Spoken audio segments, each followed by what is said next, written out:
President Bush continues to suggest that Iraq is responsible for 9/11. Here's what he said at the press conference on Thursday.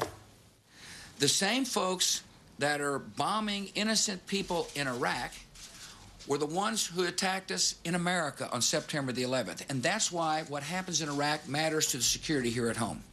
But that statement's not true, is it? I mean, most of the hijackers came from Saudi Arabia. Osama bin Laden was, of course, in Afghanistan, and al-Qaeda in Mesopotamia didn't even exist until after the U.S. invasion.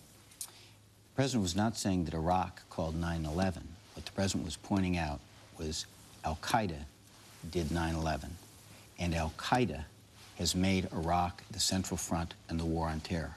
And you saw this just last week when the #2 in al-Qaeda, Zawahiri, talked about the importance of Iraq and the link between al-Qaeda in Iraq and al-Qaeda Center, UBL and Zawahiri, is absolutely clear. But al-Qaeda in Iraq is a small sliver of the insurgency. According to our reporting, they're responsible for only about 15% of the attacks, and even the CIA director, Michael Hayden, has ranked sectarian strife, the insurgency, crime, as a greater threat than al-Qaeda in Iraq. But the principal accelerator of that sectarian violence is a very brutal strategy articulated very publicly by Zarqawi, then the head of al-Qaeda in Iraq 2 years ago, which was to attack the Shia in order to get retaliation against Sunni and provoke sectarian violence. And the big accelerator of the violence are these suicide bombings.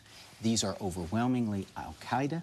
They are also overwhelmingly by foreign fighters. So the sectarian violence has been a calculated strategy by al-Qaeda in Iraq and by Zarqawi in order to promote chaos, in order to cause a breakdown of the democratic government, and to allow al-Qaeda to establish a safe haven in al-Qaeda. And on direction from Zawahiri and al-Qaeda core, they were directed to establish a safe haven. They were tasked about 2 years ago to plot against terrorist attacks outside the country, including the United States. And we saw 2 years ago an attack on a hotel in Amman, Jordan, by al-Qaeda in Iraq. Yeah, so the link between al-Qaeda in Iraq and al-Qaeda is absolutely clear. We also saw intelligence reports this week that say al-Qaeda is resurgent along the Pakistan-Afghanistan border. All for the last several weeks, we've been hearing about more chatter about a possible attack here in the United States. And just this morning, we find out that the Taliban is pulling out of its peace pact with President Musharraf in Pakistan. There's been another suicide bombing in Pakistan. How big a threat is this to President Musharraf, and what does it mean for the United States? It's of concern. We have seen in the Northwest Territories in Pakistan Taliban pooling, planning, and training. There was an agreement with the tribal chiefs that President Musharraf did. It has not worked the way he wanted. It has not worked the way we wanted. And one of the things he is now doing is moving more troops in. We are supporting that effort in order to get control of the situation. There has been an increase in concern over the last 2 months. There will be a national intelligence estimate that will be released to the President of Congress this week, which will talk about that.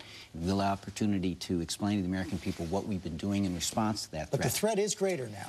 The threat we have seen some things in the last couple months that have a source of concern. We're responding to it, but it's a good reminder that the struggle against terrorism is going to be with us for a long time. In the short run, we need to take it on operationally. We need to also at the same time engage in the battle of ideas, as the President talking about a vision of democracy versus a vision of despair. And we need to get the country in a position where it has the tools it needs to deal with the terrorist threat, which unfortunately is going to be with us for a long time. Mr. Hadley, thanks for sharing your time with us this morning. Thanks very much.